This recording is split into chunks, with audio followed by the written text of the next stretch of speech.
राघवेंद्र स्वामी महाराज की जो समाधि है वो संजीवनी महासमाधि है।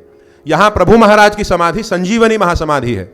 उसी प्रकार आळंदी में संत ज्ञानेश्वर महाराज की जो समाधि है वो संजीवनी समाधि है।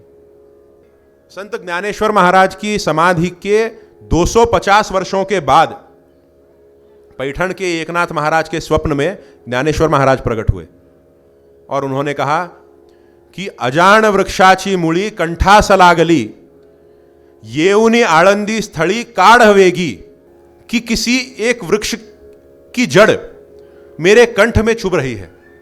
मैं जो समाधि अवस्था में बैठा हूं, मेरे कंठ में कोई जड़ आकर चुभ रही है, किसी वृक्ष की जड़, अजान वृक्षाची मुळी, और उसके कारण मुझे तकलीफ हो रही है, मेरे समाधि में व्यत्यय हो रहा है, तुम आकर उसे दूर करो। ऐसी आज्ञा ज्ञानेश्वर महाराज देते हैं एकनाथ महाराज को। तो एकनाथ महाराज अपने सभी सेवकों को लेकर पैठण से आळंदी गए।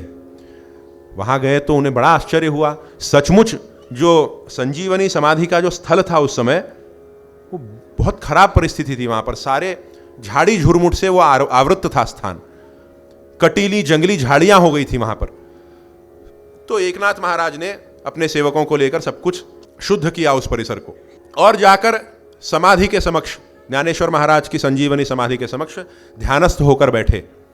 तब एकनाथ महाराज के मन में यह प्रश्न आया कि क्या ज्ञानेश्वर महाराज ने मुझे केवल इतने काम के लिए बुलाया? क्या केवल झाड़ी झूड़ी साफ करने के लिए मुझे बुलाया उन्होंने? केवल इतने से काम के लिए बुलाया? वो तो यहां के आळंदी के किसी सेवक से भी करवा सकते थे। मेरे स्वप्न में प्रकट होकर कहते हैं अजान वृक्षाची मुळी कंठासलागली, इसका कोई गहरा अर्थ जरूर है।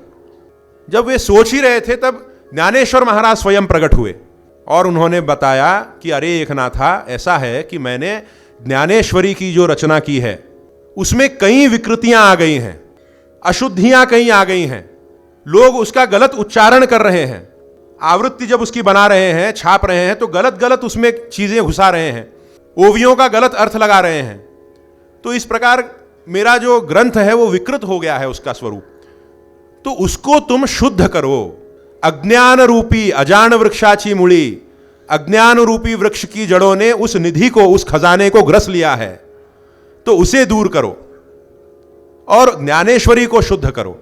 तब एकनाथ महाराज ने वो कार्य किया और ज्ञानेश्वरी ग्रंथ को पुनर्शुद्ध किया, पुनर्प्रकाशित किया, उसका पुनरुद्धार किया।